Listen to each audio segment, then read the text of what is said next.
Hello दोस्तों, stock market loss cover with past experience. मैंने अपने लॉसेस पास्ट में कैसे लॉसेस किए और किस किस फेजों से गुजरा। अपने स्टार्टिंग लेवल में मैंने कैसे साइकिल में फंसा था और कैसे एक न्यू ट्रेडर अपने साइकिल में फंसता है और कैसे निकल सकता है, सारी चीज़ें इस टॉपिक के अंदर कवर होंगी।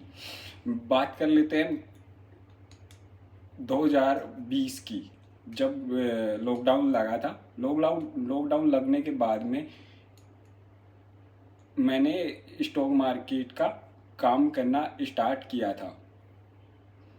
उसके अंदर कुछ चीज़ें ऐसे थी कि स्टार्टिंग में जैसे भी कोई एक न्यू ट्रेडर आता है, जैसे कि आप भी आए होंगे मार्केट के अंदर, स्टार्टिंग फेज के अंदर हमेशा प्रॉफिट होता है। तो सबसे बड़ा टॉपिक ये है कि स्टार्टिंग फेज के अंदर सब प्रॉफिट होता है और एक विदाउट एक्सपीरियंस वाले बंदे को स्टार्टिंग फेज में, मतलब जैसे मान लो मार्केट में ज्वाइन किया, ऐप इंस्टॉल किया, उसके कुछ मंथ तक उसको अच्छा खासा प्रॉफिट होता है, जनरेट होता है। उसके बाद में ऐसा क्या हो जाता है, उसका प्रॉफिट भी अंदर चला जाता है उसके बाद में, और अच्छा खासा अपना कैपिटल खो बैठता है। उसके बाद में भी कई इधर उधर से जुगाड़ करता है और वो भी कैपिटल खो देता है। तो अच्छे खासे वो एक डेप्ट में फंस जाता है।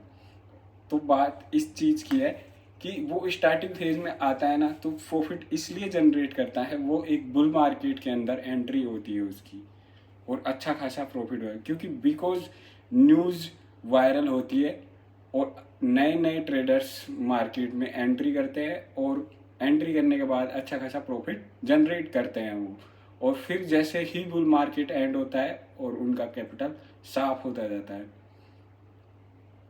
ठीक है। और फिर उसके बाद में एक जो ट्रैपिंग आती है, जैसे फ़ोन कॉल वगैरह, जिसके अंदर बताया जाता है कि सर मैं इतने की कॉल देता हूँ, शॉर्ट 100%। कई लोग तो 100% बोलते हैं, कई 90% बोलते हैं, जो ऑप्शन ट्रेडिंग होती है।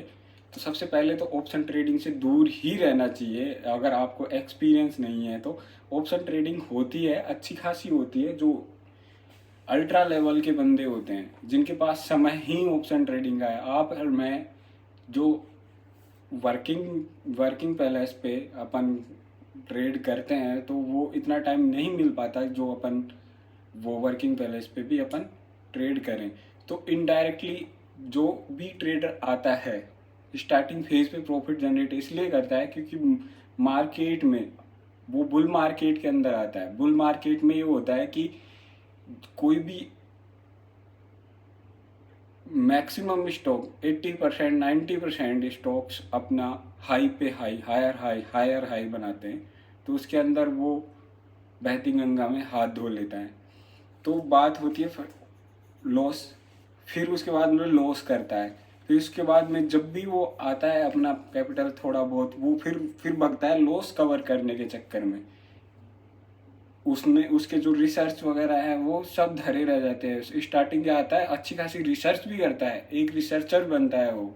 बगैर रिसर्च करे वो काम नहीं करता है स्टॉक मार्केट में। फिर वो एक कोई रैंडम कॉल आती है, जैसे ब्रोकर शेयर कर देते हैं अपने इंडियन स्टॉक के मार्केट में। ऐसा है कि डाटा शेयर होता है।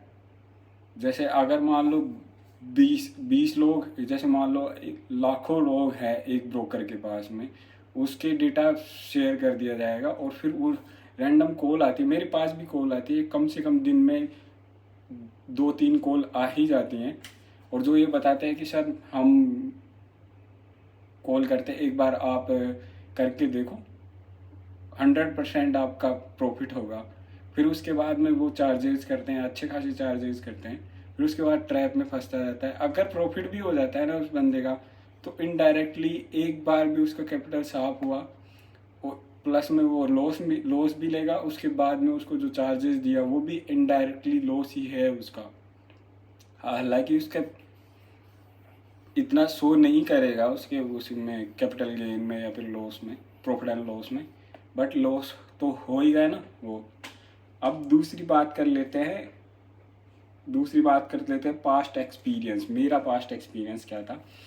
मेरा पास्ट एक्सपीरियंस क्या ये था कि मैंने एक टाइम पे, जब मैंने stock market first time join किया था, उसके बाद भी मैंने अच्छा खासा रिसर्च भी किया और नॉलेज गेन किया अच्छा खासा, और अच्छा खासा काम करना स्टार्ट किया। फिर मेरे पास भी ऐसे ही रैंडम कॉल आया एक बंदे का, और उस बंदे ने मेरे को एक कॉल बताई।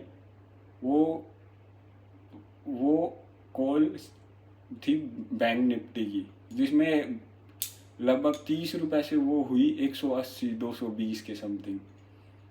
तो ऑब्वियसली नया नया मार्केट के अंदर था मैं, और मेरे को एक चीज़ का भी आइडिया नहीं था उस टाइम पे। जो आईपीओ लिस्ट होते हैं ना, एक आईपीओ लिस्ट हुआ था, मेरे को ध्यान नहीं है उस आईपीओ का नाम, लेकिन लिस्ट हुआ था वो लगभग 200% या 150% अप पे लिस्ट हुआ था उस टाइम पे। तो मैंने देखा 200%।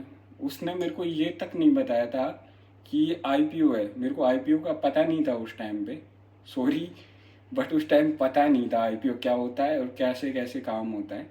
उस टाइम बिल्कुल नुल था नॉलेज।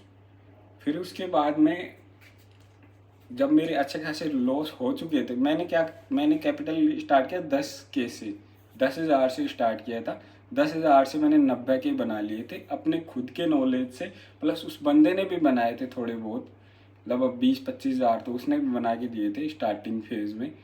20-25 हज़ार तो 90K कर लिए थे मैंने, 10K के 90K with in 3 month. 3 month में मैंने 10,000 से 90,000 बना लिए थे, जिसमें से 60-70 हज़ार रुपये तो समथिंग मैंने खुद ने अपने नॉलेज से बनाए थे। नॉलेज से क्या, रिसर्च से। जैसे कोई भी आईपीओ वगैरह, सॉरी आईपीओ नहीं, कोई भी रिजल्ट बेस एनालिसिस होता था उसके अंदर मैक्सिमम। जैसे किसी के रिजल्ट आने वाले हैं तो उसमें एंट्री कब बनानी है, कैसी बनानी है, उस हिसाब से मैं एंट्री करता था। तो अब बात आती है, फिर जब मेरे मेरे पास उस वो जो मैंने प्रॉफिट किया था 90K का, वो भी जीरो हो गया जब लॉस होने के आया। उसको मैंने अच्छा खासा लगभग 20 से 30, अच्छा खासा मतलब 20-30 हज़ार उसको दे दिया था। लगभग वो 20% चार्ज करता था मेरे से, वो लगभग 20, उसको भी अच्छा खासा पैसा दे दिया था मैंने। उसके बाद में मैंने अपना पूरा कैपिटल खो दिया। उसके अलावा भी मैंने लगभग 40 से 50K खो दिया था। और उस टाइम पे मेरे लिए 50K बहुत ही बड़ी अमाउंट थी। फिर मैंने एक चीज़ देखा, मैं अपने वर्किंग पैलेस पे अपने जो जॉब्स वगैरह से उससे अर्निंग होती थी मेरी, उससे मैंने काम करना स्टार्ट किया। उससे फिर मैंने चीज़ें देखी, मैंने नॉलेज गेन किया। फिर मैंने एक चीज़ का ध्यान दिया, मैंने क्या करा, सिर्फ 10K रखा उसके अंदर स्टॉक मार्केट के लिए। 10,000 से मैंने अपना काम स्टार्ट किया। 10,000 से सिर्फ नॉलेज गेन, लगभग 7 से 10 हज़ार के समथिंग थे। उससे मैंने इन्वेस्टिंग में कन्वर्ट हुआ ऑप्शन ट्रेडिंग से। और इन्वेस्टिंग में मैं उस कैपिटल से 7 से 10K से मैंने पेशेंस रखना सीखा।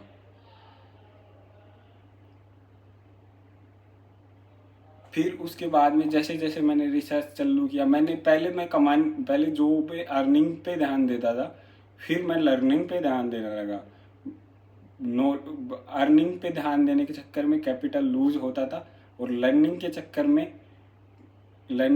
में तो कोई कैपिटल लूज नहीं होता। तो उसमें मैंने लर्निंग चालू की, और मैंने साइड में अपने म्यूचुअल फंड SIP स्टार्ट की। बिकॉज अगर मैं मान लो लर्निंग कर लिया तो उसके बाद में भी तो कैपिटल चाहिए, फिर कहाँ से लेके आएंगे कैपिटल। और बाकी जैसे लोन्स वगैरह है, लोन्स में क्या है, माइंड पे इफेक्ट पड़ता है। अगर लोन लेके आप अगर इन्वेस्टमेंट करोगे तो इफेक्ट पड़ता है। इसलिए मैंने म्यूचुअल फंड में SIP चालू रखी। तो उस म्यूचुअल फंड में SIP चालू रखने से का फ़ायदा ये हुआ, मेरे पास अच्छा खासा कैपिटल आ गया था, लर्निंग से मेरे को नॉलेज भी आ गया था अच्छा खासा। तो फिर मैंने मार्केट में काम करना शुरू किया, और अच्छा खासा प्रॉफिट जनरेट किया। मैंने ये 100 टाइम अपने लॉसेस का प्रॉफिट जनरेट किया उसके बाद में। तो फोकस मैं हमेशा आप लोगों को, आप दोस्तों को, जितने भी मेरे साथ में जुड़े हुए हैं, बहुत सालों से जुड़े हुए हैं मेरे साथ में, तो उनको मैं हमेशा सिर्फ लर्निंग के लिए बोलता हूँ, कभी भी अर्निंग के लिए नहीं बोलता। बिकॉज आप जितना लर्निंग करोगे ना, आपकी जो लर्निंग है वो आपका अर्निंग होगी। जितनी आप लर्निंग करोगे उतने मल्टीपल टाइम आप प्रॉफिट जनरेट करोगे। लर्निंग आपकी अगर डबल होगी तो आपका कैपिटल गेन 10x होगा। अगर 10x होगी लर्निंग तो 100x होगा आपकी अर्निंग। तो हमेशा अपना ध्यान कैपिटल गेन पे नहीं, लर्निंग पे फोकस करो। अर्निंग अपने आप होती रहेगी। और छोटी सी एक आपको एडवाइस है कि म्यूचुअल फंड की SIP कंटिन्यू रखें, कोई भी म्यूचुअल फंड, जिससे क्या होगा, आपके माइंड पे इफेक्ट नहीं पड़ेगा। एक छोटा छोटा कैपिटल टुकड़ों में करना चाहिए हर इंसान को, जो मेरे भी कंटिन्यू रहती है। स्टॉक मार्केट की अर्निंग अलग है, सैलरीड अलग है, वो अलग है। और उसके अलावा भी कुछ चीज़ें आप करते हो तो बहुत अच्छी बात है। Thank you, bye bye watching this video, love you all.